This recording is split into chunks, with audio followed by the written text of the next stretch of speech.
Welcome to News 3 at 4. I'm Paul Wilcoxon. Our top story today, officials are working to learn the scope of the damage in Carrier Mills after a sinkhole opens up there this weekend.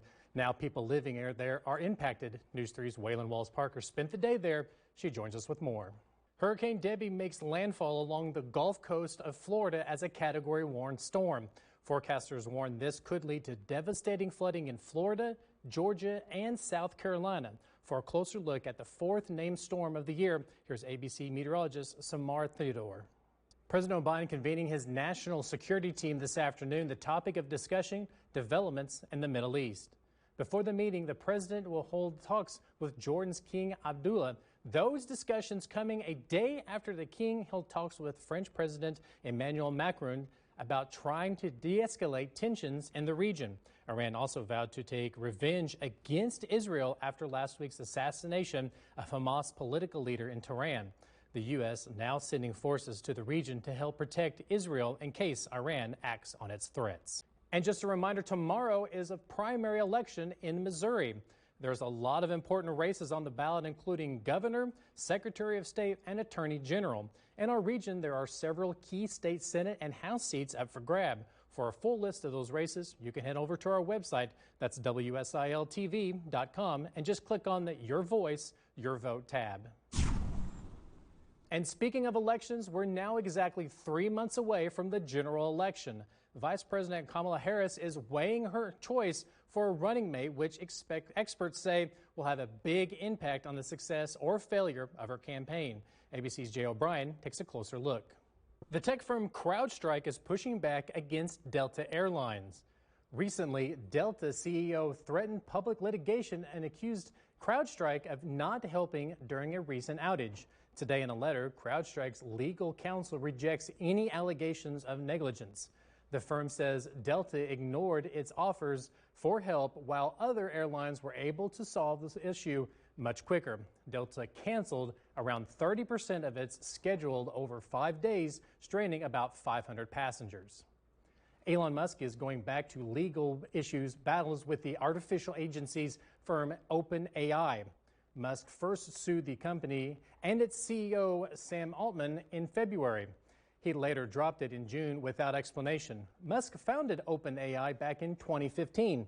He is now accusing OpenAI of engaging in racketeering. This new suit is filed in federal court in Northern California. A 2-hour car chase ends with a dramatic crash in Los Angeles. This happened last night. Police began chasing a sedan that was possibly stolen. They did not attempt a pit maneuver because they received a report the suspect may have been armed. More than an hour later, the driver pulled into a parking lot and got into the back of a white sedan, which then took off at a high speed. The car went more than 100 miles per hour several times before losing a wheel. Police were able to stop the car at that point and take multiple people into custody. In Wisconsin, officials rule a controversial death a homicide. Back on June the 30th, 43-year-old Devontae Mitchell died outside a Milwaukee hotel. Several workers pinned him to the ground, accusing him of causing a disturbance. Now the medical examiner officials say Mitchell died of asphyxiation and ruled the homicide. The 4 men, one a security guard, one a bellman, one a manager, and one a desk clerk, have all been fired. Now Mitchell's mother says his death was a horrible tragedy.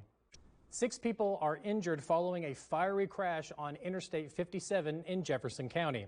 This happened yesterday shortly after 2 p.m. in the northbound lane of I-57. 2 semis, an SUV, and a pickup truck pulling a boat were all involved in a crash near mile marker 104.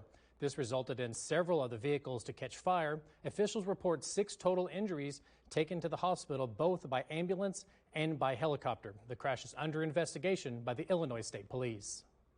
A hit-and-run accident involving a vehicle and a bicycle now under investigation by the Williamson County deputies.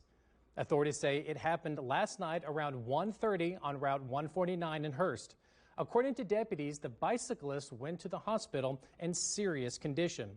Deputies say this investigation is ongoing and more information will be released later. We'll be sure to pass along any updates. And we now know the names of the victims of the suspected deadly hit and run in Buckner. Authorities have identified them as 44-year-old Michael Worley and 35-year-old Jesse Davis of Mulkeytown. The two brothers were allegedly struck by a car while walking along Highway 14 in Buckner last Wednesday. Their sister, Shauna Hart, confirmed their tragic passing on Facebook. The family requests that condolences and donations be directed to Leffler Funeral Home. Campbell is being held without bond. Police have not been able to determine a motive. His next court appearance is set for Friday. And Florida authorities are investigating after an ambush of several sheriff's deputies. This happened Friday in Eustis, just north of Orlando. Deputies responded to a domestic violence call when several people began shooting. One deputy died, 2 others were injured.